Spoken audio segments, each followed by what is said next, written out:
Creation and distribution is now shared. We're all in the creative process together. And content is the new currency.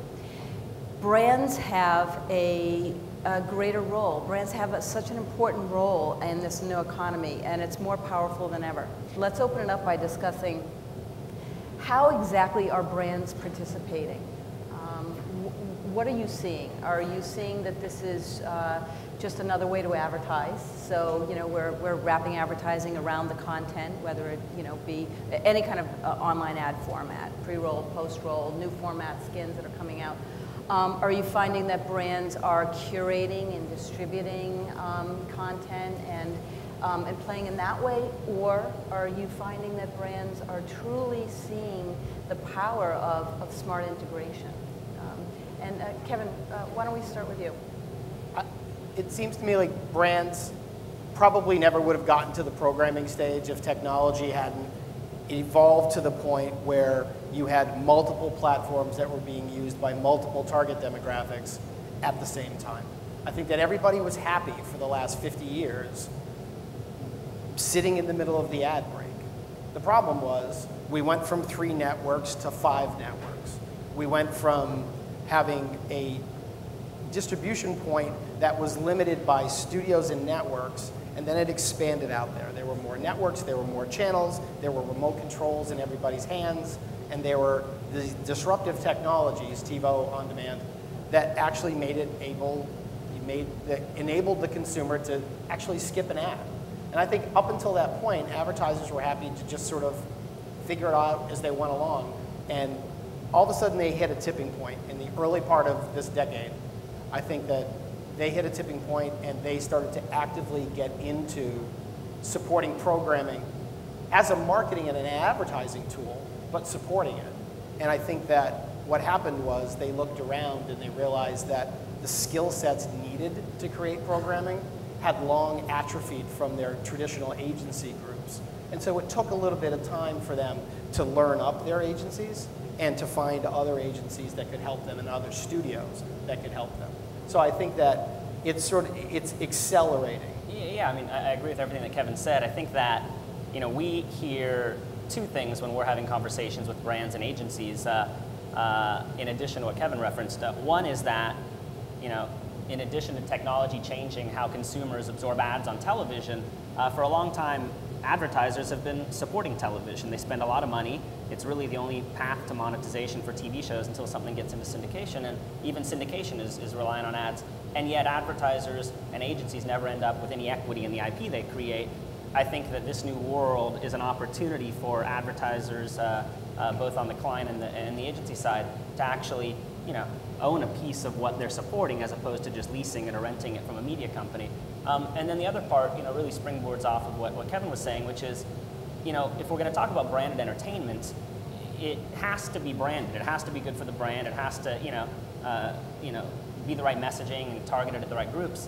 But it also has to be entertainment. And if it's going to be entertainment, it has to stand alongside traditional media in terms of quality and consistency. So if you're going for, you know, an 18-year-old girl and you're going to create a 10, 12, 50, you know, episode series for the web, it better be as compelling and engaging, as entertaining as Gossip Girl, or they're going to go find something else. And I think that what we're excited about and what I'm inspired by when I see what everyone here is doing, you know, Michael and you know, the Equal guys, is that there are groups out there that have developed a skill set to create entertainment that is as engaging as what we see in traditional media, and then take it a step further and make it interactive and take advantage of all the bells and whistles that you have on the web that you don't have somewhere else. Yeah, the engagement has to be not only from a creative standpoint, but from a platform standpoint. Because if you want to reach out to 15-year-old boys, you're not going to get to them through network television. You need to know where your audience is because they're spread out all over the place. And then the strategy and the creative development needs to mirror that as a primary distribution platform, but also understand the whole multi-platforming aspect that, yes, 15-year-old boys like to game, but they are online, they do like music, they do watch television, it's just what it is. Right, so what I really want to get to here is this, because we're talking about content and how to distribute and the audiences and the advertising that might wrap around it. I want to talk about how brands can participate in the true integration. And you know, a lot of this content that we're seeing is in development mode. I want to discuss with you guys how brands engage in that development process, how they can integrate, what successes you've seen in true integration, rather than advertising. Well, for us, being an independent studio is really something new. You know, we launched as a company about 2.5 years ago.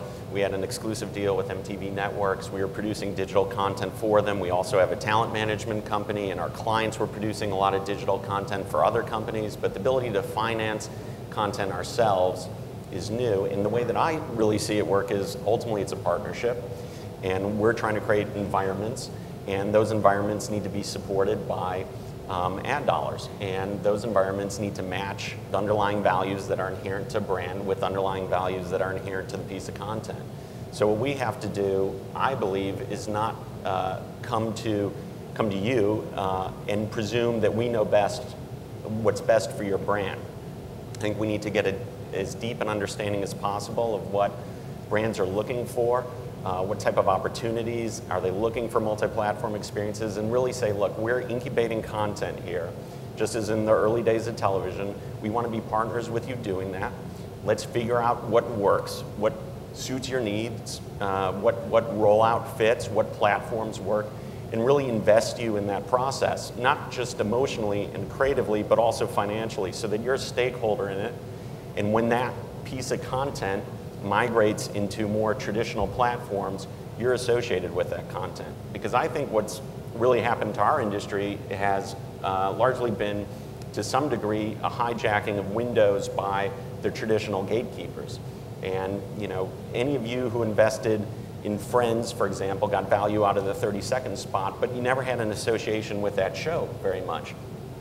The ability, you know, unlike Coca-Cola, who really has not only an investment, but I believe an association with a lot of consumers with American Idol. So the degree to which you should get value for being associated with that content, sort of similar to a sports model. Dallas Cowboys are a Nike team, right? You know, I think content needs to be associated with the brand so that audiences understand sort of who's bringing it to them. So the idea of brought to you by, which is sort of an old way of looking at things, I think that's really important. You know, this brand facilitated this process, and what we need to do as content creators is try to figure out ways to ensure that when a piece of content that you've invested in with us moves over to television, or moves over to publishing, or moves over to live event, or moves over to film, or whatever it is, that your association continues with that.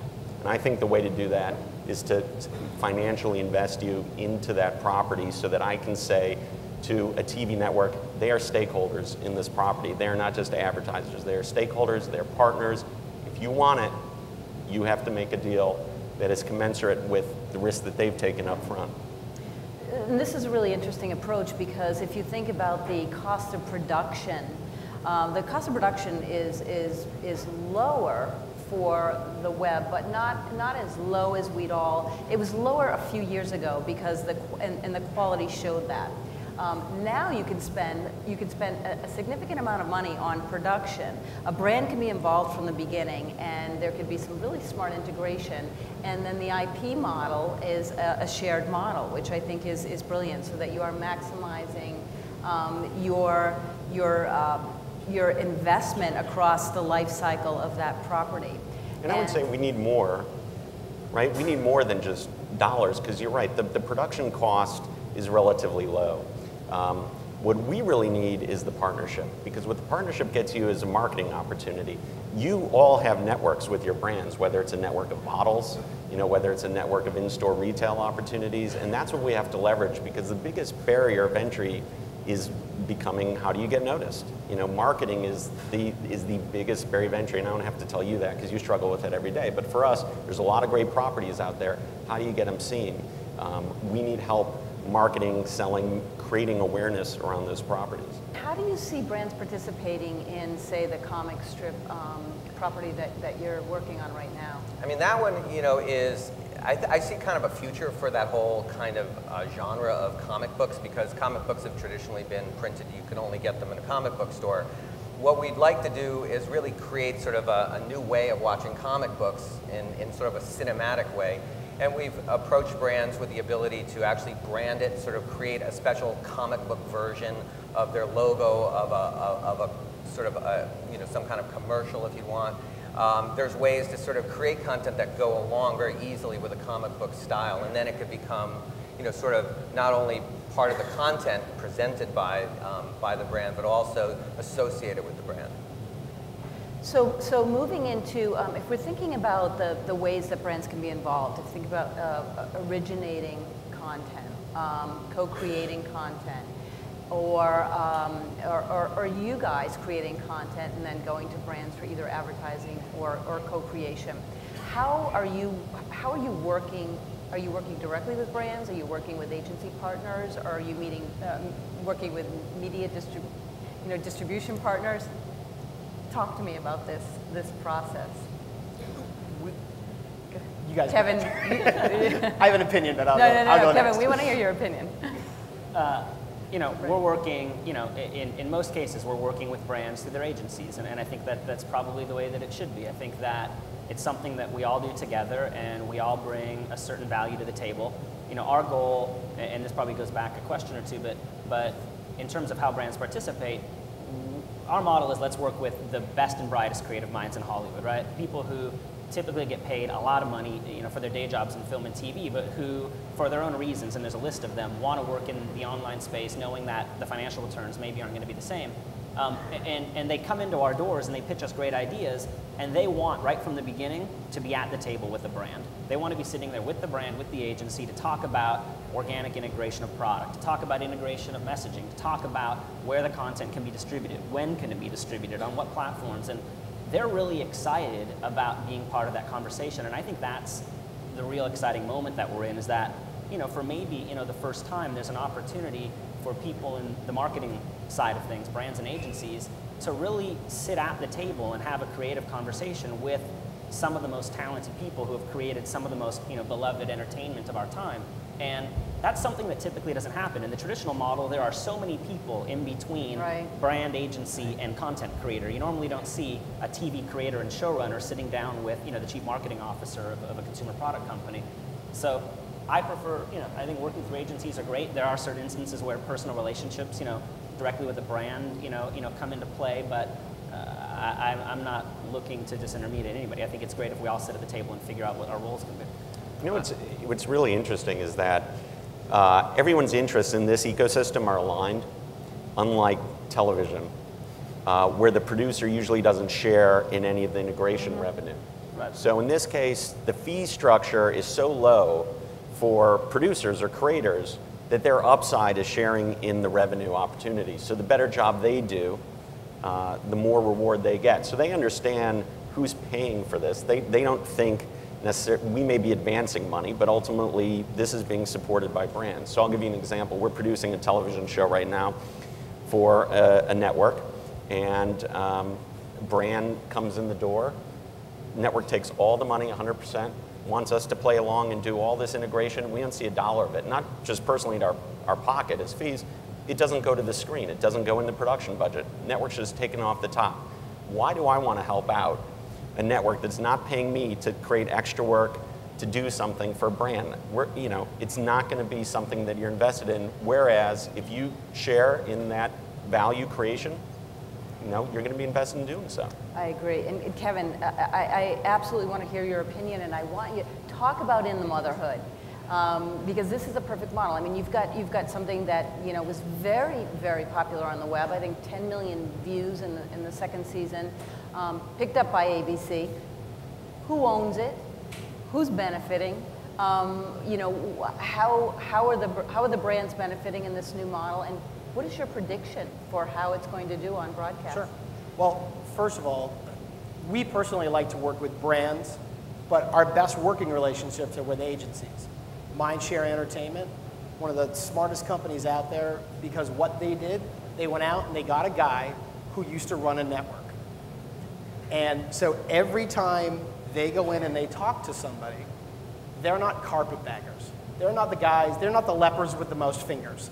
They're not the people who kind of know a little bit about entertainment, and so they got handed the branded programming application. They're actually smart about that. And then they work with a lot of different producers. We're one of them. And I think that that's a smart way for agencies to go.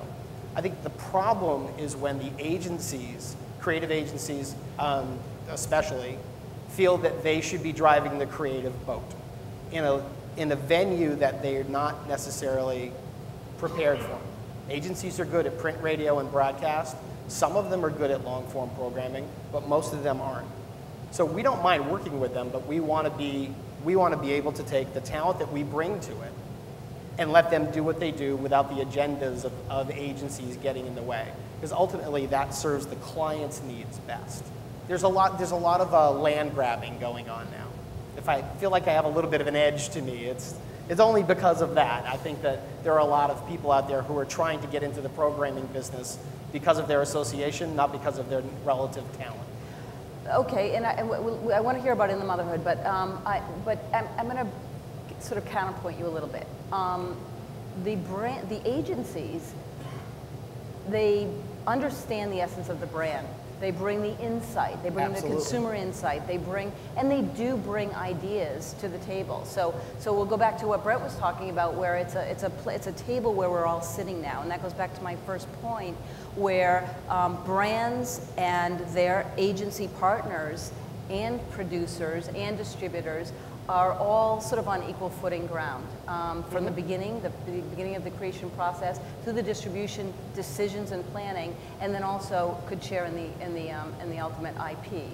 So Well, there's a little Orwellian politics going on here, where theoretically everybody's equal, but some are more equal than others, and that when you sit down at the table with people who have a creative agenda, and that creative agenda is let's put the best possible film or TV show or whatever out there, that's the ideal situation.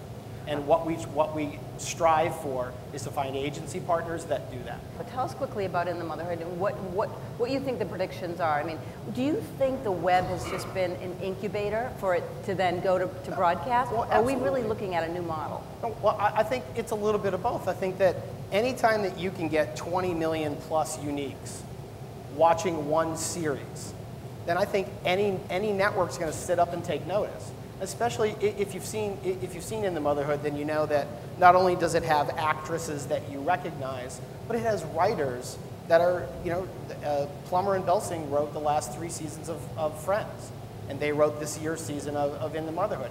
They're good writers. They understand an audience. We had Gail Mancuso direct it. It was produced by Science and Fiction and Mindshare. So there was a group of people out there that know how to put together content, regardless of the distribution platform. So if you can get that kind of potential together and then build an audience, and part of In the Motherhood was based on building an audience and building community, because we had women submitting and men submitting ideas that were then integrated into the ongoing programs. So I think that's the magic combination of good quality that resonates with an audience that can be grown organically online and then migrate to another platform. TV shows migrate to online shows migrate to TV, and in a very short amount of time, there's not going to be TV and online anymore. It's just going to be programming, and you're going to get it wherever you are. Whatever screen is in front of you, that's where you're going to get whatever programming it is that you want. The marriage of broadcast and broadband, which I agree with you.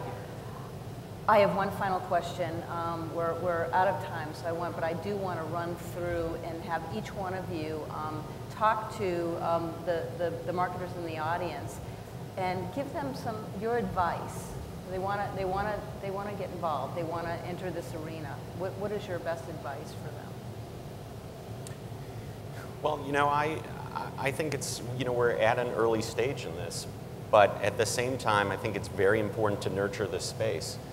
It's a space that allows a great deal of control. It's a space that allows you to reach consumers more directly, allow you to control your messaging to a greater degree. I think I like the fact that Michael earlier sort of laid the groundwork for reminding everyone a bit of the history of television and then cable. This reminds me of a lot of those different steps. Content is going to be what becomes very important because it's what establishes an emotional connection. But we're in a different form of storytelling, obviously one that's much more interactive, one that we don't have the control that we used to over consumers, but we're really having to respond to consumers, and ultimately this is about reaching consumers, and consumers are going to this space. To Kevin's point, it's not new media, it's not old media, it's not TV, it's not broadband, it's entertainment on screens, whatever that screen is, your phone, your laptop, television screen. It doesn't matter. So I think we all just need to work together, and I am very thankful for this opportunity to be here and for this event itself because it requires a lot of thought. And there's a lot of very smart people in the room trying to figure this out. There's also a generation that is looking towards retirement, you know, and is just trying to push all of these decisions away. But there's a new generation coming along that's going to understand how to engage with new consumers and create value for everyone. And I think we all have to be willing to take some risks and understand that we're going to fall on our faces sometimes in an effort to standardize this business. David? You know, I kind of look at it as more experiential than just traditional, like how many views do you get, because I think it's very important for the advertisers and the brands to understand that it's about the impact and it's about the involvement that the consumer has, not just how many people have seen it, because a lot of things could be more effective by actually targeting and being able to adapt to that viewer and that experience. And so you know, coming from a traditional network, you know, I still think there's great value in there in helping push an audience to a new experience, for example. And, you know, if ultimately the TV show is what people are going for, then, you know, that becomes another opportunity to seed that information and then get associated with the content. I just think that you have to look at it as holistically and make sure that you're not just saying how many views do you get, but also, you know, what is the experience and how does the brand engage the consumer and the consumer feel good about that engagement. Absolutely. You know, I think sometimes everybody, you know, people up here, people out there, I think there tends to be sort of a bipolar approach to this new media. It's like half the time we're so excited about it and half the time we're scared to death, right? Because it seems to me that there's an endless number of questions, and sometimes it doesn't seem like there's a lot of answers. And I guess if I would leave everybody with one thought today, it's that, you know, we're starting to answer a lot of the questions. A lot of the things that were maybe mysteries, you know, a few weeks, a few months, a few years ago, we kind of have answers to a lot of them now, and I think that the starting point for all of this is a conversation. It can be a conversation about something specific. We're a brand, we're an agency, we're trying to reach this demo with this type of programming, how can you help me? Or it can be something general. We are generally interested in the space, let's talk about what our options are. And from there, a lot of really cool stuff can happen, and we can talk about development and the creative process. We can talk about integration, we can talk about distribution, we can talk about the reach and the frequency that brands and media buyers are looking for. Those are all conversations that I imagine everyone up here, I know we are, that we're having every single day. We just want to be having more of them. So I think it just starts with that first phone call or email, you know, and a lot of cool things can happen. I mean, I would say, despite all the chaos, never been a better time to be an advertiser than right now. Never had more tools at your disposal, more professionals willing to help you, and more ways to open up a meaningful dialogue and to measure its effect instantaneously. It's great to be you. That's good. That's a good answer. Great advice. Thank you, guys. Thank you very, very much.